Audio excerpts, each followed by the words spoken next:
Pushpa the rise సినిమాతో Indian వైడ్గా అల్లు అర్జున్ మంచి గుర్తింపు తెచ్చుకున్నారు. నవంబర్ 17, 2021న విడుదలైన ఈ సినిమా తెలుగులో మొదటగా బిగ్ టాక్ తెచ్చింది. కానీ హిందీలో మాత్రం మొదటి రోజు నుంచి పాజిటివ్ టాక్తో దూసుకుని వెళ్ళింది. హిందీ బేట్లో మొదటి రోజు 3 కోట్లు వసూలు చేయగా 20 రోజు మాత్రం 10 కోట్లు వసూలు చేసి రికార్డు క్రియేట్ చేసింది.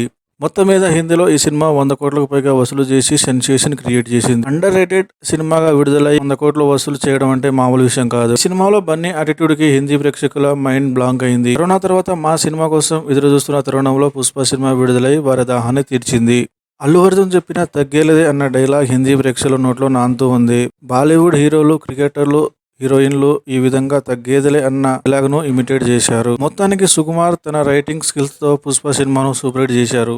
మొదటి భాగంలో పుష్ప స్మగ్లర్ గా ఎదిగిన తీరు చూపించారు. రెండవ భాగమైన పుష్ప 2లో గంధపు చెక్కల సామ్రాజ్యాన్ని ఏ విధంగా శాసించాడో సుకుమార్ చూపించారు. గతేడాది అల్లు అర్జున్ పుట్టినరోజు సందర్భంగా వేర్ ఈజ్ పుష్ప అనే టీజర్ విడుదల చేశారు. ఈ టీజర్ అల్లు అర్జున్ నటన చూస్తే ఎవరికైనా మైండ్ బ్లాంక్ అవుతుంది. ప్రపంచవ్యాప్తంగా మొదటి పార్ట్ 200 కోట్లకు పైగా వసూలు సాధించింది. అయితే పుష్ప 2 సినిమా కోసం సుకుమార్ భారీగా ఖర్చు చేస్తున్నారు. టికెట్ కు లిమిట్ లేకుండా క్వాలిటీ కోసం కష్టపడుతున్నారు. మొత్తం మీద ఈ సినిమా షూటింగ్ చివరి దశకు చేరుకుంది. వచ్చే నెలలో మిగిలిన క్లాస్ వర్క్ షూటింగ్ పూర్తి చేసి ఆగస్టు 15న విడుదల చేస్తున్నారు. కానీ అల్లు అర్జున్ అభిమానులతో పాటు ఇండస్ట్రీ పెద్దలు సైతం ఎదురు చూస్తున్నారు. 2 సంవత్సరాల క్రితం విడుదలైన RRR మరియు KG చాప్టర్ 2 సినిమాలు 1000 కోట్లకు పైగా కలెక్షన్స్ వసూలు చేశాయి. సినిమాల రికార్డులు పుష్ప 2 సినిమా బ్రేక్ చేస్తుందా అనేది ప్రశ్న. పుష్ప 2 సినిమాపై ఇండియన్ వైడ్ గా భారీ హైప్. ఈ హైప్ కి తగ్గట్టు సినిమా టాక్ కూడా వస్తే 1000 కోట్లు సాధించడం పెద్ద కష్టమేమీ కాదు. సుకుమార్ ప్రతి సినిమాలో స్క్రీన్ ప్లే గందరగోళంగా ఉంటుంది. Allu Arjun one man army లాగా యాక్టింగ్ తో సినిమా మొత్తాన్ని